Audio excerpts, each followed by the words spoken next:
매일 아파트를 청소하던 한 아주머니, 입주민들 몰래 건네던 주식 정보가 모두 적중하며 폭등을 거듭합니다. 그러던 어느 날 흔적도 없이 사라진 그녀. 300억을 벌고 떠난 그 아주머니는 정말 돈이 목적이었을까요? 지금 바로 확인하세요. 구독과 좋아요는 큰 힘이 됩니다. 오전 6시. 아직 해가 완전히 떠오르지 않은 시간, 이춘자는 벌써 아파트 단지 곳곳을 돌며 청소를 시작했습니다. 빗자루를 든 그녀의 손은 거칠었지만 움직임은 여전히 부지런했어요. 춘자 아주머니, 오늘도 일찍 나오셨네요. 엘리베이터에서 내린 김서영이 인사를 건넸습니다. 춘자는 고개를 살짝 끄덕이며 미소를 지었어요. 서영 씨, 아침부터 고생이 많으시네요. 아드님은 잘 지내시고요? 덕분에 잘 지내고 있어요. 그런데 아주머니, 서영이는 잠깐 주저하더니 조심스럽게 물었습니다. 혹시 어제 말씀하신 그 회사 정말 괜찮은 건가요? 제가 주식은 잘 몰라서요. 춘자의 눈이 반짝였습니다. 평소보다 조금 더 밝아 보였어요. 아, 그 회사 말이지요? 제가 봐서는 앞으로 좋을 것 같더라고요. 하지만 서영 씨, 투자는 신중하게 하세요. 제가 뭘 안다고. 아니에요. 아주머니가 추천해 주신 지난번 회사도 정말 좋았거든요. 서영이가 떠난 후 춘자는 혼자 중얼거렸습니다. 좋았다니. 다행이야. 그때 경비실에서 박상우가 나왔습니다. 춘자를 보더니 가벼운 인사와 함께 다가왔어요. 춘자 씨, 요새 부쩍 일찍 나오시네요. 몸 괜찮으시고? 고마워요, 상우 씨. 그냥 일찍 일어나는 게 몸에 배어서요. 상우는 춘자의 표정을 유심히 바라봤습니다. 뭔가 평소와 달라 보였거든요. 더 밝아 보이기도 하고 동시에 어딘가 불안해 보이기도 했어요. 그런데 춘자 씨, 주민들이 자꾸 물어보던데요. 춘자 씨가 주식 얘기를 하신다고. 춘자는 잠깐 손을 멈췄습니다. 제가 그런 얘기를 많이 했나요? 아니요, 그런 게 아니라 그냥 신기해 하시는 것 같더라고요. 평소에 조용하시던 분이 갑자기 그런 얘기를 하시니까 춘자는 쓸쓸하게 웃었습니다. 별거 아니에요. 그냥 텔레비전에서 본 걸 얘기한 것뿐이에요. 하지만 상호는 알고 있었습니다. 춘자가 밤늦게 경비실 앞을 지날 때마다 손에 뭔가 메모지 같은 걸 들고 있었다는 거요. 그리고 그 메모지에는 빼곡히 뭔가가 적혀 있었다는 것도요. 점심시간 아파트 놀이터 벤치에 몇 명의 주민들이 모여 앉았습니다. 그 청소 아주머니, 요새 이상하지 않아? 맞아, 나도 그 생각했어. 갑자기 주식 얘기를 하시잖아. 근데 신기한 게 그분이 추천해 주신 회사들이 다 올랐대. 진짜? 그럼 우리도 한번 물어볼까? 아니야, 그래도. 청소 아주머니가 주식을 얼마나 알겠어. 이런 대화가 오가는 줄도 모른 채 춘자는 복도 끝에서 조용히 걸레질을 하고 있었습니다. 하지만 그녀의 마음속은 그리 평온하지 않았어요. 이제 조금만 더 모으면 저녁 6시. 하루 일과를 마친 춘자는 작은 원룸으로 돌아왔습니다. 낡은 책상 위에는 신문들이 가지런히 쌓여 있었고 그 옆에는 손때 묻은 공책 한 권이 놓여 있었어요. 춘자는 공책을 펼쳤습니다. 그 안에는 그녀만의 필체로 빼곡히 적힌 글씨들이 있었어요. 기업 이름 숫자들, 그리고 간단한 메모들. 내일 아침에 서영 씨한테 한 번 더 얘기해 볼까? 그녀는 펜을 들었다가 다시 내려놓았습니다. 창밖을 바라보며 깊은 한숨을 쉬었어요. 너무 성급하게 굴면 안 되는데. 밤이 깊어갈수록 춘자의 마음속에는 설렘과 두려움이 교차했습니다. 무언가를 간절히 바라고 있었지만 동시에 그것이 이루어질까봐 두려워하는 마음도 있었어요. 침대에 누워서도 잠이 오지 않았습니다. 천장을 바라보며 춘자는 작은 목소리로 중얼거렸습니다. 이제 조금만 더 모으면 내가 찾아갈 수 있을 거야. 그 누구도 모르는 춘자만의 비밀스러운 꿈이 있었습니다. 그리고 그 꿈을 위해 그녀는 오늘도 조용히 하지만 확실하게 한 걸음씩 나아가고 있었어요. 밤 11시 아파트 단지는 고요했지만 춘자의 작은 원룸만은 여전히 불이 켜져 있었습니다. 그녀는 책상 앞에 앉아 오늘 하루 모은 정보들을 정리하고 있었어요. 이 회사는 내년에 신제품 출시 예정이고 춘자는 신문 기사를 오려붙이며 꼼꼼히 메모했습니다. 하지만 문득 손을 멈추고 책상 서랍 깊숙한 곳을 바라봤어요. 조심스럽게 서랍을 열어보니 가장 안쪽에 낡은 봉투 하나가 숨겨져 있었습니다. 춘자는 떨리는 손으로 그 봉투를 꺼냈어요. 봉투 안에는 바랜 사진 한 장이 들어 있었습니다. 사진 속에는 20살 남짓한 젊은 춘자가 작은 아기를 품에 안고 있는 모습이 담겨 있었어요.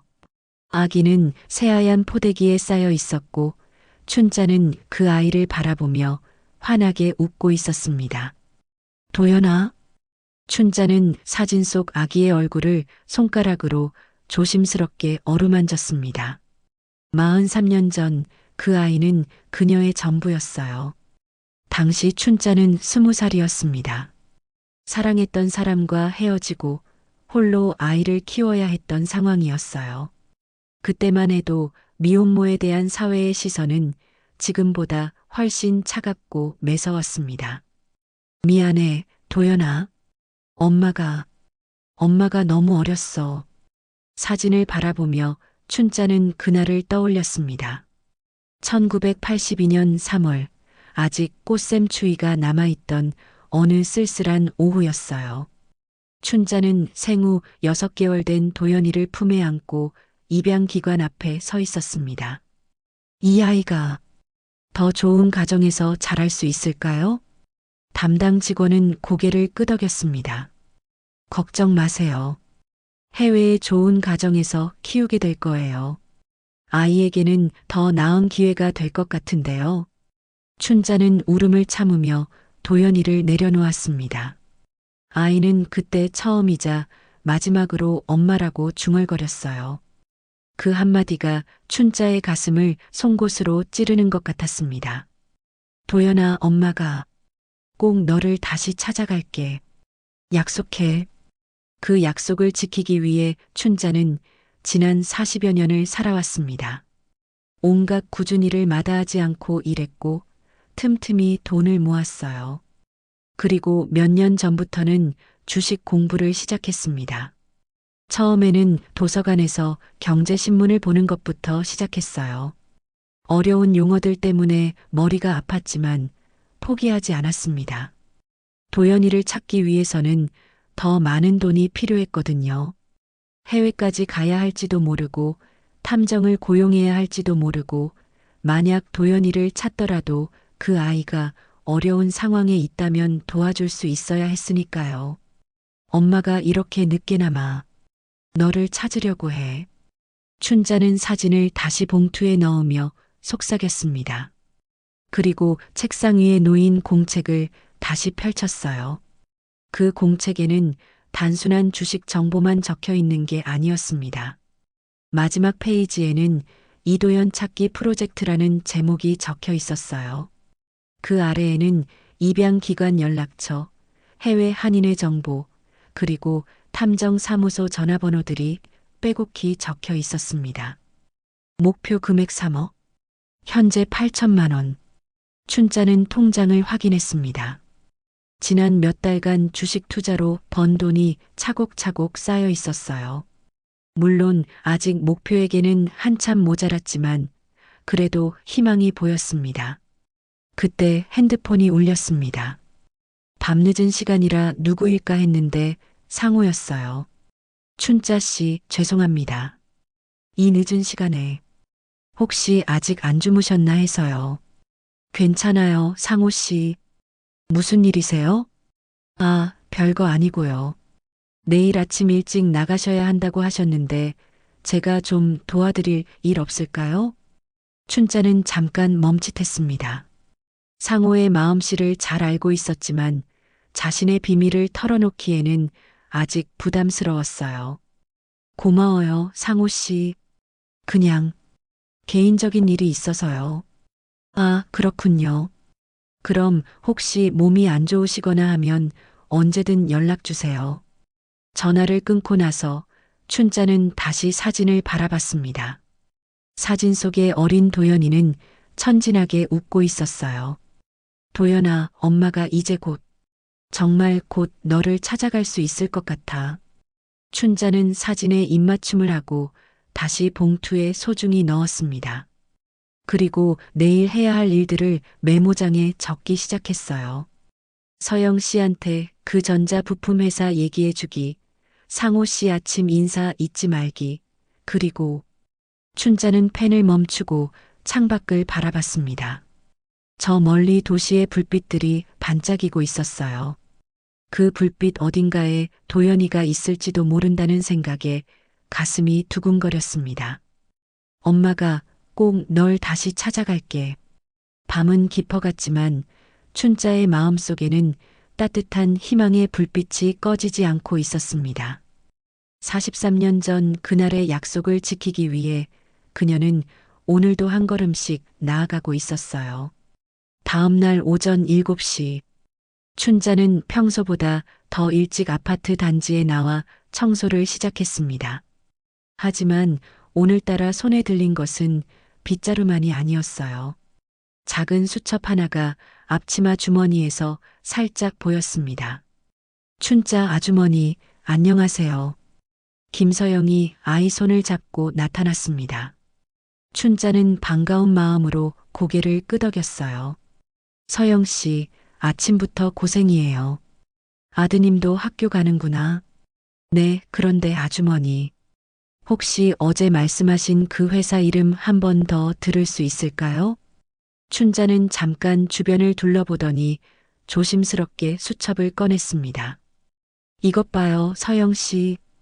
이 회사는 앞으로 전기차 부품을 만들 예정이래요. 요즘 전기차가 많이 나오잖아요. 서영이는 신기한 듯 춘자의 수첩을 바라봤습니다. 그 안에는 빼곡히 적힌 글씨들과 숫자들이 있었어요. 와, 아주머니가 이런 것까지 다 공부하세요? 그냥 텔레비전 보면서 조금씩 배운 거예요. 그때 경비실에서 박상우가 나왔습니다. 평소보다 일찍 나온 춘자를 보고 다가왔어요. 춘자 씨, 오늘도 일찍 나오셨네요. 몸은 괜찮으시고요? 고마워요, 상호 씨. 괜찮아요. 상호는 춘자 손에 들린 수첩을 흘깃 보았습니다. 뭔가 궁금했지만 바로 묻지는 못했어요. 서영이가 아이와 함께 떠난 후 상호는 춘자 곁에 조금 더 가까이 다가왔습니다. 춘자 씨, 죄송한데 그 수첩에 뭐가 적혀 있는 거예요? 어제부터 계속 신경이 쓰여서요. 춘자는 망설였습니다. 지금까지 아무에게도 말하지 않았던 자신의 비밀을 털어놓아야 할까요? 상호 씨, 이상하게 들릴지 모르겠지만 춘자는 수첩을 펼쳐 보였습니다. 첫 페이지에는 여러 회사 이름들이 적혀 있었고 그 옆에는 상세한 메모들이 빼곡했어요. 이게 주식 공부한 거예요? 상호는 놀란 눈으로 수첩을 바라봤습니다. 그 안에는 기업 분석, 차트 패턴, 그리고 심지어 경제 용어 설명까지 정리되어 있었어요. 춘자 씨, 이런 걸 다 공부했단 말이에요? 그 힘든 몸으로? 네. 밤마다 조금씩이요. 상호는 수첩의 마지막 페이지를 보다가 멈췄습니다. 거기에는 목표 금액 3억 원이라고 적혀 있었어요. 춘자 씨, 이 돈으로 뭘 하실 생각이세요? 춘자는 한참을 망설이다가 작은 목소리로 대답했습니다. 이건 돈이 아니라 내 아이를 찾기 위한 열쇠래요. 아이요? 상호는 깜짝 놀랐습니다. 춘자에게 아이가 있다는 얘기는 처음 들었거든요. 춘자는 깊은 한숨을 쉬며 이야기를 시작했습니다. 43년 전에 제가 어린 나이에 아이를 낳았어요. 그때는 혼자 키울 수가 없어서 입양을 보냈거든요. 상호는 말없이 춘자의 이야기를 들었습니다. 그 아이 이름이 도연이에요. 해외로 입양됐다고 했는데 지금 어디서 뭘 하고 있는지, 잘 지내고 있는지 아무것도 몰라요. 춘자의 목소리가 떨렸습니다. 그래서 돈을 모으고 있어요. 탐정도 고용하고 해외에도 가봐야 하고 혹시 찾더라도 그 아이가 어려운 상황에 있으면 도와줄 수 있게요. 상호는 가슴이 뭉클했습니다. 춘자가 이렇게 깊은 상처를 안고 살고 있었다니요. 그런데 춘자 씨 주식으로 돈을 벌 수 있다고 확신하세요? 확신은 없어요. 하지만 다른 방법으로는 평생 걸려도 이 돈을 모을 수 없을 것 같아서요. 춘자는 수첩의 다른 페이지를 넘겼습니다. 거기에는 자신이 지금까지 추천했던 종목들의 기록이 있었어요. 다행히 지금까지는 운이 좋았어요. 서영 씨도 조금 벌었다고 하더라고요. 상호는 수첩을 더 자세히 들여다봤습니다. 춘자가 적어놓은 분석 내용들이 상당히 체계적이었어요. 춘자 씨, 이걸 어떻게 혼자 다 공부하셨어요? 도서관에 가서 책도 보고 인터넷도 찾아보고 처음에는 무슨 말인지 하나도 몰랐는데 계속 보니까 조금씩 이해가 되더라고요. 춘자는 수첩의 한 페이지를 가리켰습니다. 이 회사는 앞으로 정부 지원을 받을 예정이고 이 회사는 새로운 기술을 개발했대요. 그런 걸 하나하나 찾아보는 거예요. 상호는 감탄했습니다. 평소에 조용하고 소심해 보였던 춘자에게 이런 면이 있었다니요. 그런데 춘자 씨, 혹시 다른 사람들한테는 이 얘기 안 하셨죠? 네, 상호 씨가 처음이에요. 사실 말하기가 부끄러웠어요. 상호는 춘자의 어깨를 토닥였습니다. 부끄러워할 일이 아니에요. 정말 대단하세요. 그때 아파트 관리사무소에서 누군가 나왔습니다. 춘자는 서둘러 수첩을 앞치마 주머니에 넣었어요. 상호 씨, 이 얘기는 비밀이에요. 아직 다른 사람들한테 말할 준비가 안 됐거든요. 알겠어요, 춘자 씨. 걱정 마세요. 상호는 춘자를 새로운 눈으로 바라봤습니다. 이제야 그녀가 왜 최근 들어 더 밝아 보였는지 알 것 같았어요. 절망적인 상황에서도 희망을 포기하지 않는 춘자의 모습이 대견하기도 하고 안쓰럽기도 했습니다. 춘자 씨, 혹시 제가 도울 수 있는 일이 있으면 언제든 말씀하세요. 춘자는 고마운 마음으로 고개를 끄덕였습니다. 고마워요, 상호 씨.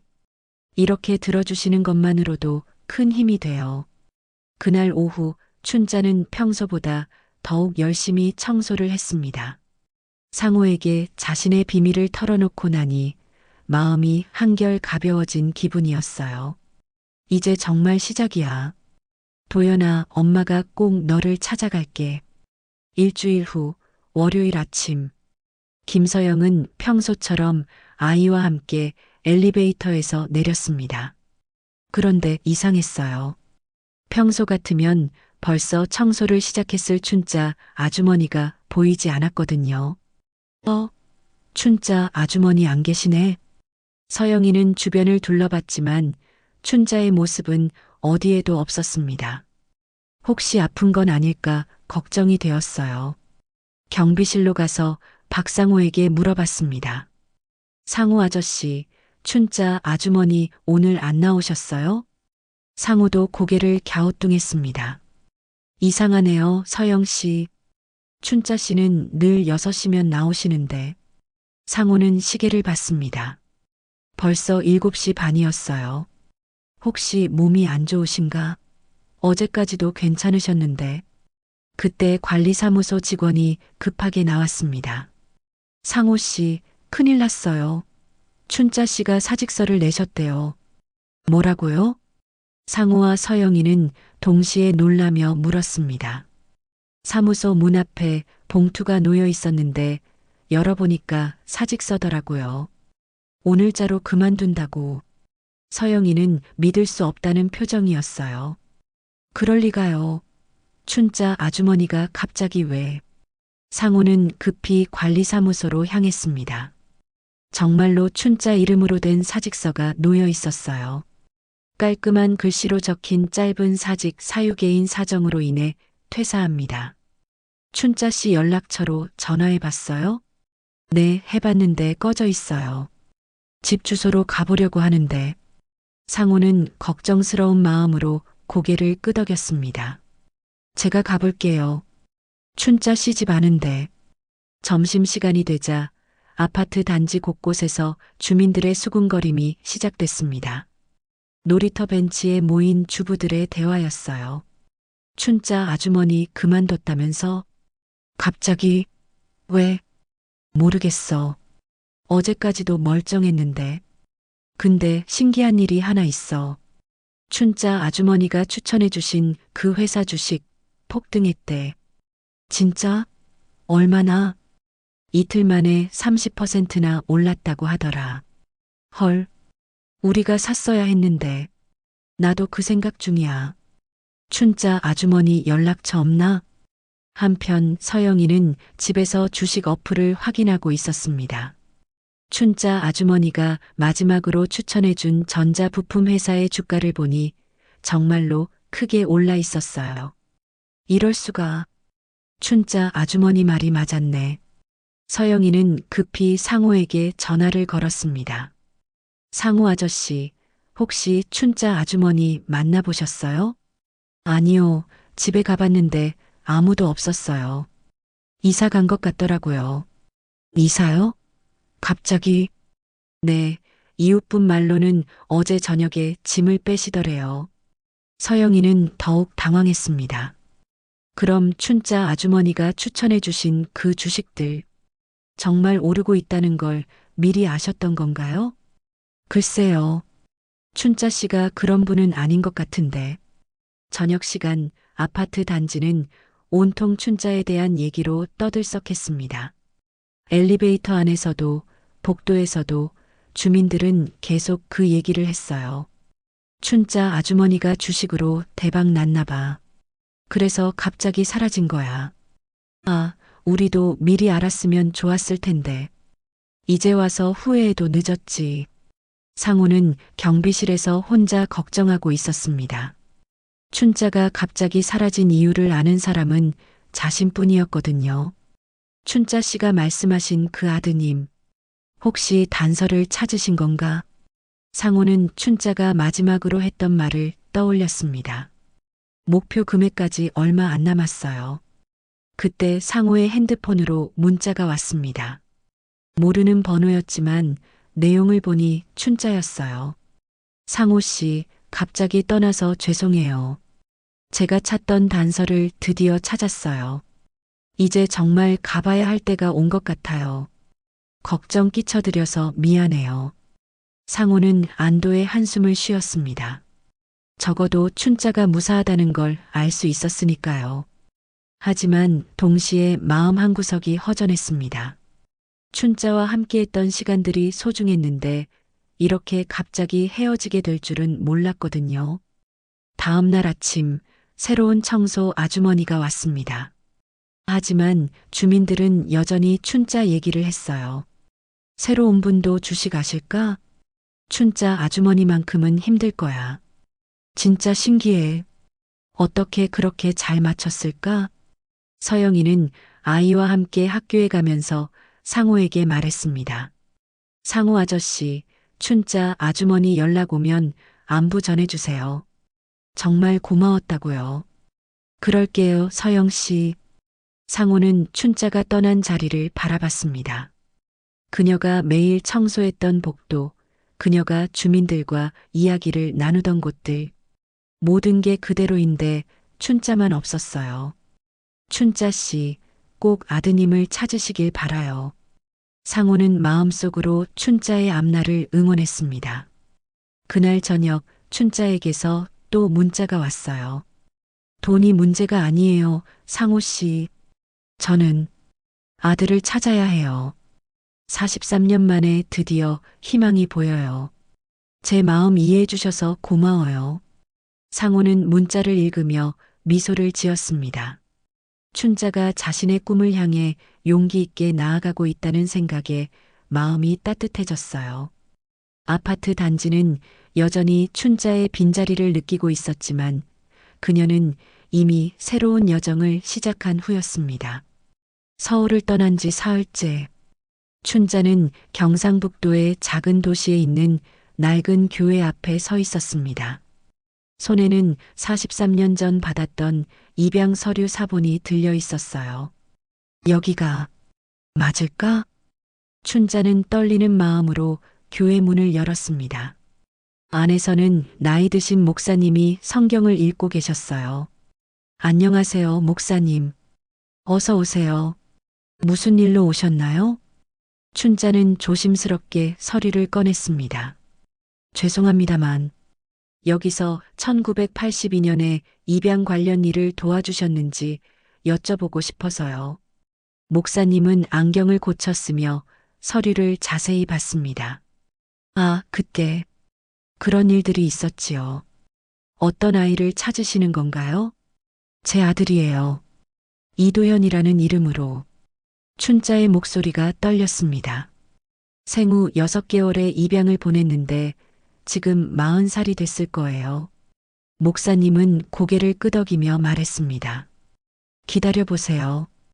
옛날 기록들이 창고에 있을 텐데. 목사님은 교회 뒤편으로 사라졌습니다. 춘자는 긴장한 마음으로 기다렸어요.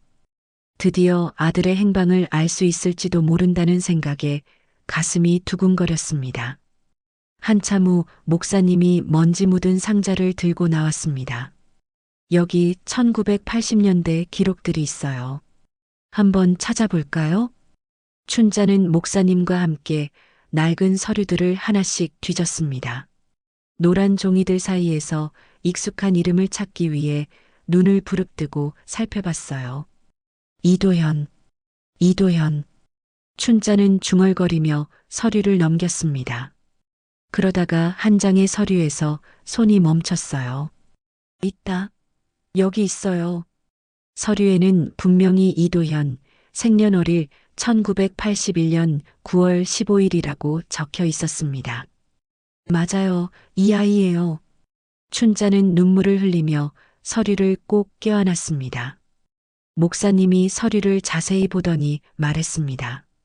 이 아이는 미국으로 입양됐네요. 입양 가정은 캘리포니아주에 살고 있었고 춘자는 더욱 자세한 내용을 알고 싶어 했습니다. 혹시 어떤 가정인지 성씨라도 알 수 있을까요? 여기 보세요.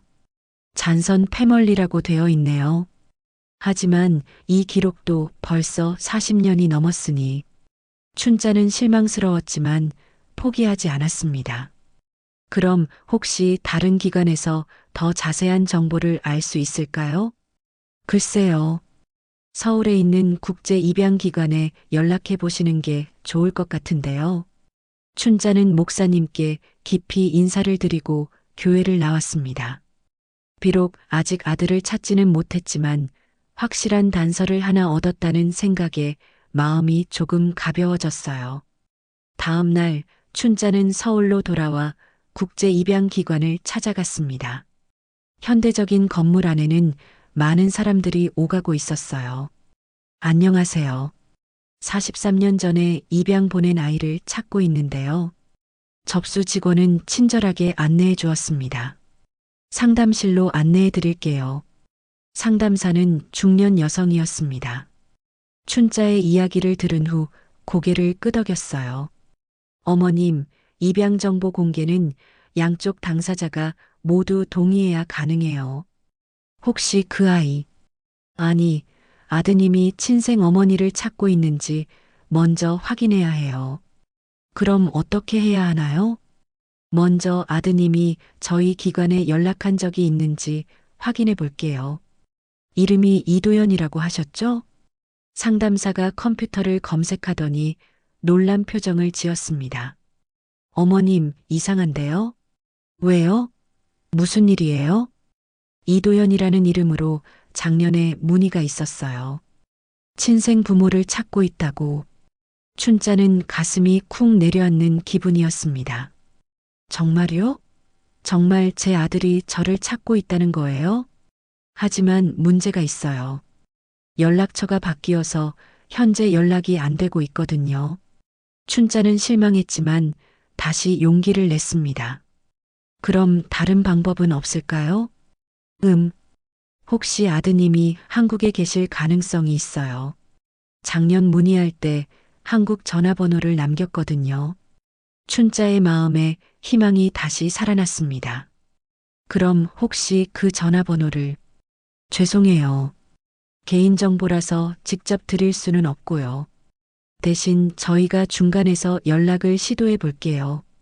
춘자는 자신의 연락처를 남기고 기관을 나왔습니다. 아들이 자신을 찾고 있다는 사실만으로도 큰 위안이 되었어요. 그날 저녁 작은 여관방에서 춘자는 상호에게 문자를 보냈습니다. 상호 씨, 드디어 아들 소식을 찾았어요. 그 아이도 저를 찾고 있었대요. 정말 기적 같아요. 곧 상호에게서 답장이 왔습니다. 춘자 씨, 정말 다행이에요. 꼭 만나실 수 있을 거예요. 춘자는 창밖을 바라보며 중얼거렸습니다. 도연아, 엄마도 너를 찾고 있어. 우리 곧 만날 수 있을 거야. 다음 날 아침, 춘자는 입양기관에서 전화를 받았습니다. 어머님, 좋은 소식이 있어요. 정말요? 아드님과 연락이 닿았어요. 현재 서울에서 사업을 하고 계시고 어머님을 만나고 싶어 하세요. 춘자는 눈물을 흘리며 말했습니다. 언제 만날 수 있을까요? 아드님이 내일 오후에 시간을 내겠다고 하세요. 저희 기관에서 만나시는 게 어떨까요? 춘자는 떨리는 목소리로 대답했습니다. 네, 좋아요. 정말 고마워요. 전화를 끊고 나서 춘자는 한참을 그 자리에 서 있었습니다. 43년 만에 아들을 만날 수 있다니 꿈만 같았어요. 내일이면 우리 도연이를 볼 수 있어. 춘자는 가슴 깊은 곳에서 올라오는 감정을 억누를 수 없었습니다. 기쁨과 두려움, 그리고 미안함이 한꺼번에 밀려왔어요. 그날 밤 춘자는 잠을 이룰 수 없었습니다. 아들에게 무슨 말을 해야 할지, 아들이 자신을 어떻게 생각할지, 온갖 생각들이 머릿속을 맴돌았어요. 약속 시간보다 1시간 일찍 도착한 춘자는 입양기관 로비에서 초조하게 기다리고 있었습니다. 손에는 43년 전 도연이의 사진이 들려 있었어요. 진정해, 춘자야. 내가 꿈꿔왔던 순간이잖아. 춘자는 스스로에게 말하며 마음을 다잡았습니다. 하지만 가슴은 여전히 두근거렸어요. 오후 2시, 입양기관 문이 열리며 키 큰 남성이 들어왔습니다. 정장을 입은 그의 모습은 세련되어 보였고 얼굴에는 진지한 표정이 있었어요. 상담사가 춘자에게 다가왔습니다. 어머님, 아드님이 오셨어요. 춘자는 떨리는 다리로 일어났습니다. 그리고 그 남성을 바라봤어요. 43년 전 품에 안았던 작은 아기의 흔적을 그의 눈과 코에서 찾을 수 있었습니다. 도연아? 춘자는 작은 목소리로 중얼거렸습니다. 도연이는 춘자를 보더니 잠깐 망설였습니다. 그리고 조심스럽게 다가왔어요. 안녕하세요. 어머니. 그 한마디에 춘자의 눈에서 눈물이 쏟아졌습니다. 도연아, 정말 우리 도연이 맞구나. 상담사가 둘을 상담실로 안내했습니다. 조용한 공간에서 모자는 마주 앉았어요. 어머니, 저를 왜 찾으셨어요? 도연이의 첫 질문은 직설적이었습니다. 춘자는 당황했지만 솔직하게 대답했어요. 도연아, 엄마가 널 보내고 하루도 편하게 잔 적이 없어. 매일매일 내 생각을 했단다. 그럼 왜 그때 포기하셨어요? 도연이의 목소리에는 원망이 섞여 있었습니다. 춘자는 깊은 한숨을 쉬며 말했습니다. 그때 엄마는 20살이었어. 너무 어렸고 혼자서는 널 키울 수 없었단다. 내 아버지는 책임지지 않았고 그래도 포기하셨잖아요. 춘자는 가슴이 아팠습니다. 아들의 마음에 상처가 깊이 박혀 있다는 걸 느낄 수 있었어요. 도연아, 엄마가 잘못했어. 하지만 단 하루도 널 잊은 적이 없단다. 춘자는 가방에서 낡은 사진을 꺼냈습니다. 이 사진, 43년 동안 엄마 곁에 있었어. 도연이는 사진을 받아들고 가만히 바라봤습니다. 어린 자신을 안고 있는 젊은 춘자의 모습이 있었어요. 저도 어머니를 찾고 있었어요. 도연이의 목소리가 조금 부드러워졌습니다. 정말? 네. 미국에서 양부모님께 잘 자랐어요. 좋은 분들이셨죠? 하지만 항상 궁금했어요. 제 진짜 어머니가 누구인지, 왜 저를 포기했는지. 춘자는 미안한 마음으로 고개를 숙였습니다. 도연아, 정말 미안해. 어머니는 지금 뭘 하고 계세요? 아파트 청소 일을 했었는데 널 찾기 위해 그만뒀어. 도연이는 놀란 표정을 지었습니다. 청소 일을요? 응. 그리고 틈틈이 주식 공부를 해서 돈을 모았단다. 널 찾기 위해서. 춘자는 자신이 어떻게 주식으로 돈을 모았는지, 왜 그렇게 했는지 차근차근 설명했습니다. 도연이는 깜짝 놀랐습니다. 어머니가 주식을 하셨다고요? 널 찾으려면 돈이 필요했거든. 탐정도 고용하고 해외에도 가야 할지 몰랐으니까. 도연이는 춘자를 새로운 눈으로 바라봤습니다. 대단하시네요. 그때 도연이의 핸드폰이 울렸습니다. 급한 업무 때문에 자리를 비워야 한다는 전화였어요. 죄송해요, 어머니. 회사에 급한 일이 생겨서. 춘자는 실망했지만 이해한다고 했습니다. 괜찮아, 도연아. 일이 우선이지. 도연이는 잠깐 망설이더니 말했습니다. 어머니, 제가 시간을 내서 다시 연락드릴게요. 오늘은 정말 죄송해요. 고마워, 도연아. 도연이가 떠난 후 춘자는 혼자 상담실에 남았습니다. 아들을 만났지만 뭔가 아쉬웠어요. 아직 서로 사이에 벽이 있다는 걸 느낄 수 있었습니다. 저녁에 춘자는 작은 카페에 들어가 커피를 주문했습니다. 마음을 정리하고 싶었거든요. 그런데 카페 안 텔레비전에서 뉴스가 나오고 있었어요. 다음 소식입니다. 젊은 사업가들의 성공 스토리를 전해드리겠습니다. 춘자는 별 관심 없이 커피를 마시고 있었는데 갑자기 익숙한 얼굴이 화면에 나타났습니다. 이도연 대표는 불과 3년 만에 스타트업을 성공시켜. 춘자는 멍하니 화면을 바라봤습니다. 분명히 몇 시간 전에 만났던 자신의 아들이었어요. IT 기업 브라이트 퓨처의 이도연 대표는 현재 업계에서 주목받는 젊은 기업가로 뉴스는 도연이의 성공 스토리를 자세히 다뤘습니다.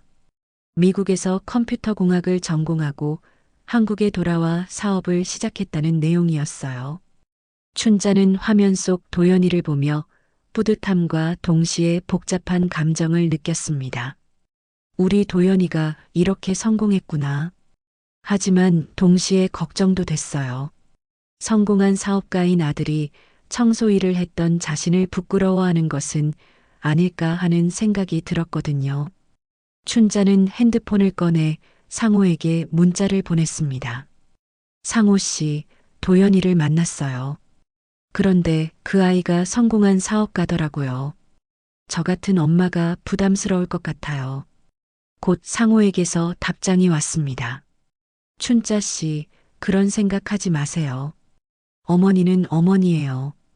아드님도 분명 이해하실 거예요. 춘자는 상호의 메시지를 보며 조금 위안을 받았습니다.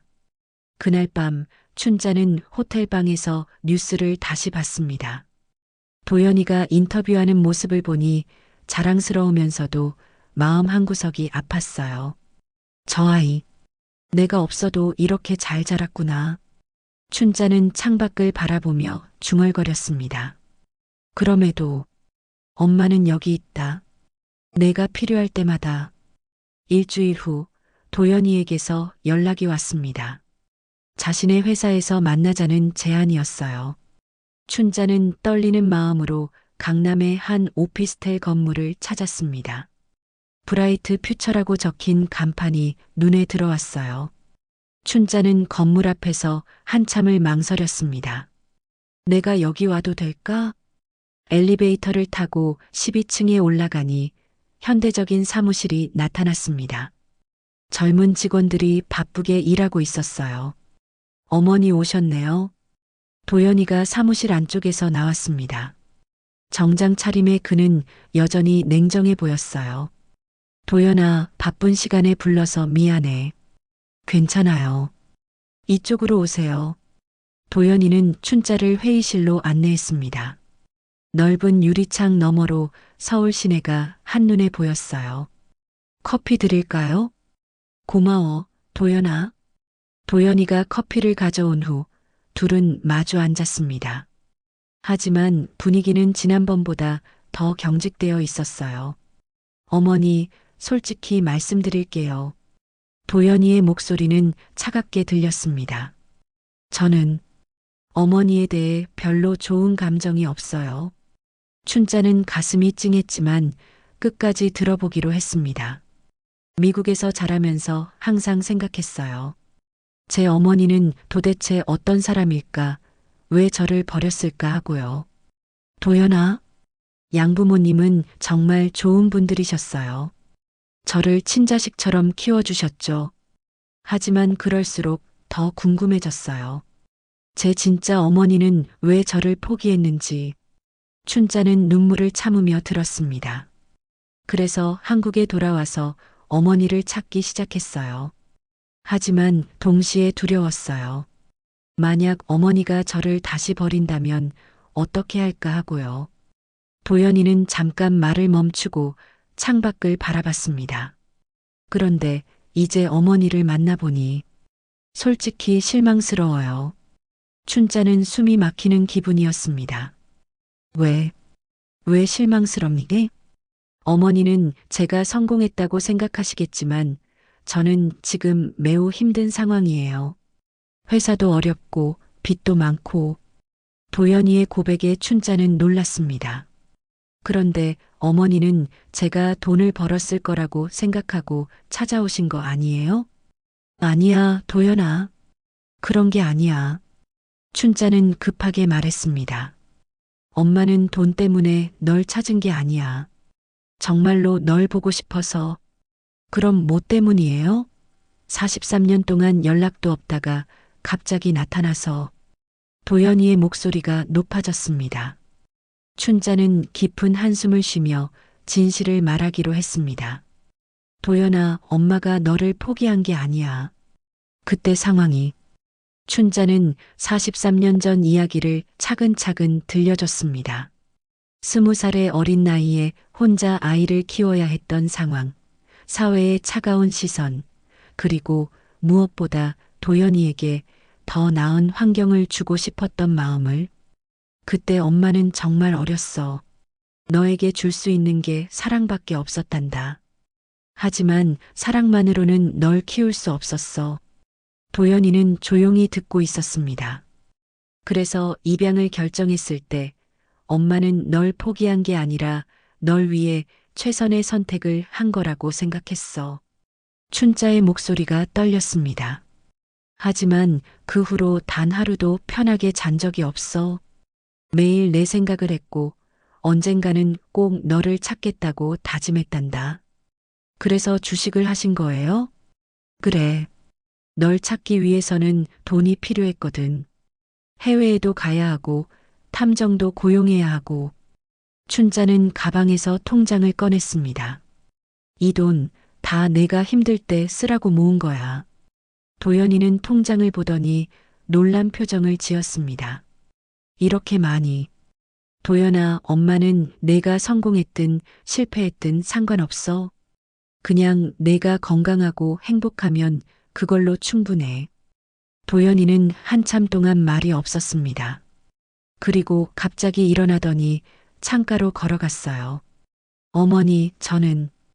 도연이의 목소리가 떨렸습니다. 저는 어머니가 저를 버렸다고 생각하고 살았어요. 그래서 항상 화가 났고 원망했어요. 춘자는 조용히 도연이의 말을 들었습니다. 하지만 지금 어머니 이야기를 들어보니 제가 틀렸을 수도 있겠다는 생각이 들어요. 도연이는 춘자를 향해 돌아섰습니다. 하지만 어머니, 아직은 제가 마음의 준비가 안 됐어요. 춘자는 마음이 아팠지만 이해한다고 했습니다. 괜찮아, 도연아. 엄마가 너무 성급했나 보다. 죄송해요, 어머니. 저에게 시간을 주세요. 춘자는 일어서서 도연이에게 다가갔습니다. 도연아, 엄마는 언제까지라도 기다릴 수 있어. 내가 준비됐을 때 언제든 연락해. 춘자는 통장을 테이블 위에 놓았습니다. 이건 그냥 두고 갈게. 내가 힘들 때 써. 어머니, 이건 받을 수 없어요. 엄마가 주고 싶어서 주는 거야. 받지 않아도 상관없지만 혹시 필요하면 언제든 써. 춘자는 도연이를 한 번 더 바라본 후 회의실을 나왔습니다. 엘리베이터를 기다리는 동안 춘자는 눈물을 흘렸습니다. 아들을 만났지만 여전히 마음의 벽이 있다는 게 아팠어요. 하지만 포기하지 않기로 했습니다. 그럼에도 불구하고 엄마는 여기 있다. 언제든 내가 돌아오면. 춘자는 마음속으로 중얼거리며 건물을 나섰습니다. 아직 길은 멀었지만 적어도 시작은 했다는 생각에 마음을 다잡았어요. 저녁 무렵 춘자는 상호에게 문자를 보냈습니다. 상호 씨, 도연이가 아직은 마음의 준비가 안 됐대요. 하지만 괜찮아요. 엄마는 언제까지라도 기다릴 수 있으니까요. 한 달이 흘렀습니다. 춘자는 서울 외곽의 작은 원룸에서 조용히 지내고 있었어요. 도연이에게서는 아무런 연락이 없었지만 그를 기다리는 마음으로 하루하루를 보냈습니다. 어느 날 아침 춘자의 핸드폰이 울렸습니다. 상호였어요. 춘자 씨, 안녕하세요. 어떻게 지내세요? 상호 씨, 잘 지내고 있어요. 그쪽은 어떠세요? 저는 괜찮은데. 춘자 씨가 보고 싶어서 연락했어요. 춘자는 상호의 따뜻한 목소리를 들으니 마음이 편해졌습니다. 고마워요, 상호 씨. 가끔 외로웠는데. 혹시 시간 되시면 만나서 이야기라도 할까요? 춘자는 잠깐 망설였지만 그러자고 했습니다. 누군가와 이야기를 나누고 싶었거든요. 다음 날 오후 춘자는 상호와 한강공원에서 만났습니다. 오랜만에 보는 상호의 얼굴이 반가웠어요. 춘자 씨, 많이 야위셨네요. 그래요? 요즘 잠을 잘 못 자서 그런가 봐요. 둘은 벤치에 앉아 강을 바라봤습니다. 춘자 씨, 아드님 소식은 어떠세요? 연락이 없어요. 아마 아직 마음의 정리가 안 됐나 봐요. 춘자의 목소리에는 아쉬움이 묻어났습니다. 그래도 포기하지 마세요. 시간이 해결해 줄 거예요. 고마워요, 상호 씨. 당신이 있어서 참 든든해요. 그때 춘자의 핸드폰이 울렸습니다. 모르는 번호였지만 받아봤어요. 여보세요? 어머니, 저 도연이에요. 춘자는 깜짝 놀라며 일어났습니다. 도연아, 어떡해. 어머니, 죄송해요. 이렇게 늦게 연락드려서. 도연이의 목소리는 지난번보다 훨씬 부드러웠어요. 괜찮아, 도연아. 무슨 일이야? 어머니, 혹시 시간 되시면 만날 수 있을까요? 춘자는 가슴이 두근거렸습니다. 물론이지. 언제든 좋아. 지금 당장은 어떠세요? 제가 어머니께 가겠어요. 춘자는 상호를 바라봤습니다. 상호는 고개를 끄덕이며 가라고 손짓했어요. 좋아, 도연아. 엄마가 갈게. 전화를 끊고 나서 춘자는 상고에게 말했습니다. 상호 씨, 도연이가 만나자고 해요. 정말요? 다행이네요. 빨리 가보세요. 고마워요, 상호 씨. 나중에 연락드릴게요. 춘자는 서둘러 도연이가 알려준 주소로 향했습니다. 그곳은 조용한 카페였어요. 카페 안으로 들어가니 도연이가 구석 자리에 앉아 있었습니다. 지난번보다 훨씬 편안해 보이는 표정이었어요.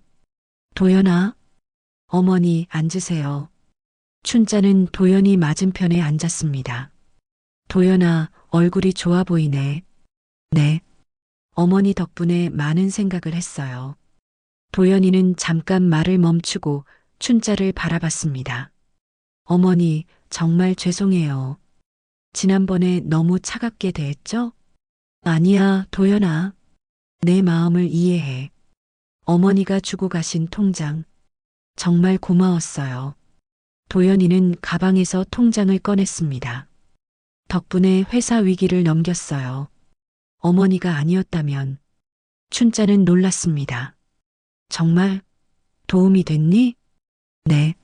그런데 어머니, 이 돈을 어떻게 모으셨어요?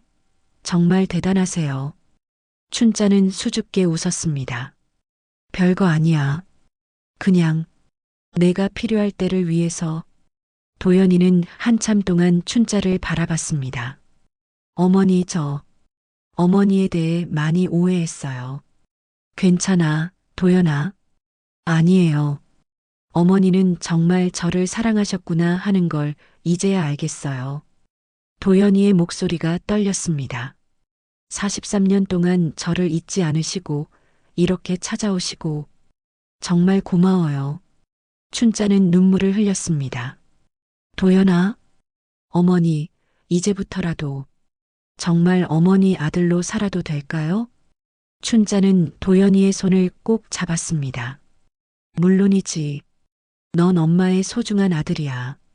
도연이도 눈물을 흘리며 춘자의 손을 잡았습니다. 어머니 사랑해요. 엄마도 사랑해, 도연아. 그날 이후 춘자와 도연이는 자주 만나게 됐습니다. 잃어버린 43년의 시간을 조금씩 채워나가기 시작했어요. 2달 후 춘자는 다시 아파트 단지로 돌아왔습니다. 하지만 이번에는 청소일이 아니라 도연이가 마련해준 작은 아파트에 살기 위해서였어요. 춘자 씨, 김서영이 춘자를 보고 달려왔습니다. 춘자 아주머니, 정말 오랜만이에요. 서영 씨, 잘 지냈어요? 네. 그런데 아주머니가 추천해주신 주식들 정말 다 올랐어요. 서영이는 신나게 이야기했습니다. 덕분에 아이 학원비도 마련했어요. 정말 고마워요. 춘자는 뿌듯한 마음으로 웃었습니다. 다행이네요, 서영 씨. 그때 상우가 나타났습니다. 춘자 씨, 정말 돌아오셨군요. 상우 씨, 그동안 고마웠어요. 아드님은 어떠세요? 이제 정말 가족이 됐어요. 춘자는 행복한 미소를 지었습니다. 저녁 무렵 춘자는 새로운 집에서 도연이와 함께 저녁을 먹었습니다. 어머니, 이제 정말 편하게 지내세요. 고마워, 도연아. 엄마는 정말 행복해. 춘자는 창밖을 바라보며 중얼거렸습니다. 돈도 세상도 결국은 사랑을 찾기 위한 길이었어. 도연이는 춘자의 어깨에 손을 올렸습니다.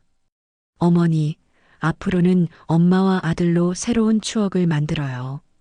그래, 도연아. 이제 시작이야. 춘자의 얼굴에는 평생 처음 보는 진정한 평화로움이 있었습니다. 43년 만에 되찾은 아들, 그리고 새롭게 시작되는 삶. 모든 것이 꿈만 같았어요. 그날 밤 춘자는 깊고 편안한 잠에 들었습니다. 오랫동안 찾던 행복을 마침내 찾았으니까요.